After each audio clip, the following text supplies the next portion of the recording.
How you doing, lads and lassies? It's Joe Value here for Colt Beer Sports on Thursday night with two selections for tomorrow, Friday, and two selections today that were no good, but we don't have too many blank days, so hopefully we don't make a habit of that.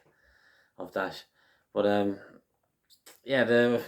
just touch on today briefly. Summer Day in Doncaster, she just wasn't good enough. She came down with a good chance, 2 furlongs out, thought she was going to do something, but she folded up fairly tamely. And then Mahogany in the first race at Epsom, it was an aggressive ride. No, he probably went off too hard in hindsight.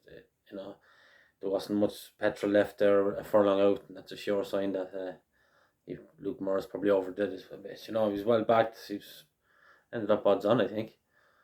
It was 2-1 in the morning, and he just overdone the tactics a bit and stead over to the far side rail as well. It was only the first race, so you can't blame him for that. But throughout the meeting, it was apparent that the near side rail was the place to be.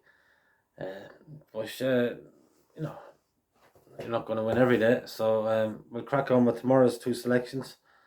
And the 3:45 at Doncaster, horse called Chairmanoftheboard. Excuse me, a little bit of a head cold. So Chairmanoftheboard, 3:45 Doncaster. He's only won 3 races from 16, and after seeing his debut win like 2.5 years ago, where he beat Sir Busker by 8 lengths on soft ground at Goodwood, I think it was. You'd imagine that he'd definitely win more than 3 from 16 on turf. But he's running some very competitive races.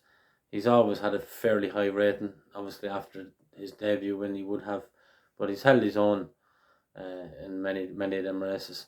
And I thought last time at Thirsk, he's looked a horse that was ready to win again. He was coming with a lovely run and just got cut off. And nothing much Kevin Stott could do about it. He just had to accept it. But ran on well. And tomorrow David Egan takes over. He's a friend of the channels, obviously. Is David, and he's top class jockey, and just that'll he just be held up for a late run, and every drop of rain that falls will suit this fella. It's raining there now at Doncaster, just checked, and the ground will probably ease a good bit anyway. It's probably be good soft by the time his race comes along, and that should suit him fine. He's 6-1, and I think he's worth a pint and a half each way at 6-1. So that's 3:45 Doncaster. Chairmanoftheboard, trained by Mick Shannon, ridden by David Egan, as I said. Hopefully that can do the business and get us off to a flyer. And then my second and final selection of the day is the 5:05 Ash Chester, horse called Pacino. This lad is good course and distance form for this jockey, Aaron Cagney. It's trained by Richard Fatty, owned by Dr. Mukash, or whatever you call it, the good doctor. He runs all his horses around Chester anyway. I can't remember his name now, but you know the colours. And this lad, he's been running pretty well lately. He hasn't won in a long time, but his turn can't be too far away, I wouldn't think. And he does get a lot of weight from some of the favourites here. He's drawn 11. That's not ideal around Chester, obviously, but he's a hold-up horse anyway. So, he'll be coming home with a late rattle. Hopefully, 7.5 furlongs is his trip. Around 7 or 7.5 furlongs, and that's what it is tomorrow. He's fairly versatile ground-wise. So 10-1, 10-1. I thought he was worth a pint each way. And there's my two for tomorrow. I'm going to mention Cotty because a few boys are asking me already what's the crack with Cotty for tomorrow. I see she's favourite there. She's like 2-1 favourite. Stepping up to 2 mile 2 tomorrow in Ballinrobe. The ground is soft, which she'll handle, but she would prefer better ground. She's had a breeding operation, and after her last run in Tremor, where she was disappointing, she kind of curled up a bit. It transpired that she had stomach ulcers, so it's kind of a blessing in disguise that she got beat, because we found that out, and she probably would have been checked over anyway, obviously, but that's some sort of an excuse that she had. So she's been treated for that, and they reckon to step up and triple suit her. There's a horse called Betty Zane trained by Dot Love or Kieran Murphy now, who'll go off like a scald of cash, and that'll suit Cotty because she just travel in behind and she jumps well. She'll definitely come there looking as if she's going to win.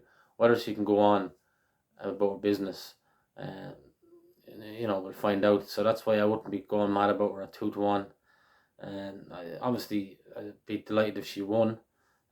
Be good thrill, be good buzz for the boys. But she's not a backable price, I don't think, at 2-1.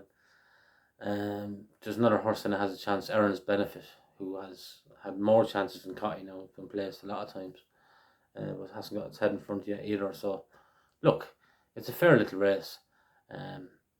We be disappointed if she's not thereabouts. I just like to see her finishing off a race strongly. I don't know whether she will ever finish off a race strongly. She doesn't seem to finish off too strongly, so she could be just one of them bridle horses that you probably mightn't see the best of until she jumps a fence, probably this time next year.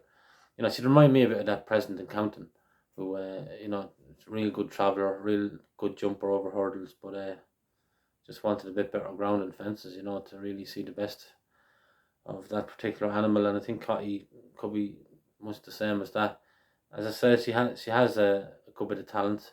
She works the house down at home, and she'll be fancied most days in these maiden hurdles, just because of who trains her, and she has good form in the book, I suppose. So it'd be great if she got her head in front tomorrow. As I said, 2-1's a bit skimpy. If you want to back or walk away, I'd probably leave her off, but hopefully she'll get the job done. So I'll be back tomorrow evening. A couple of strong fancies for Saturday, and I don't know whether you're listening to the preview we done on the weekend's racing. I mentioned one or two of them on that, but I'll be definitely mentioning them again tomorrow night to make sure that everyone gets to hear. I fancy these strong, and if they win, it'd be great if everyone got on board. So call back tomorrow night around the same time, or maybe a bit before. I don't know. We'll see what happens. And best of luck to everyone if you're following. So thanks very much anyway, and I'll talk to you